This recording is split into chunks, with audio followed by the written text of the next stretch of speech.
আসসালামু আলাইকুম। আজ আমি জলপাই দিয়ে ডাল পালং রান্না করব। চুলার মধ্যে ডাল সিদ্ধ করার জন্য ঢেলে দিলাম।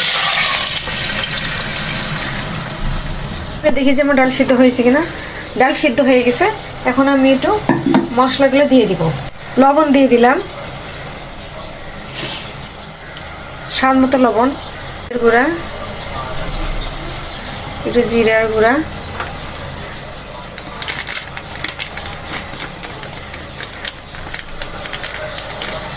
একটু হলুদ,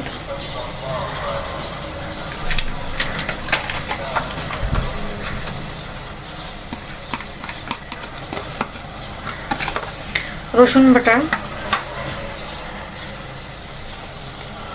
একটু আদা বাটা দিয়ে দিলাম। আমি ডালের ভিতরে পালং শাকগুলো দিয়ে দিচ্ছি।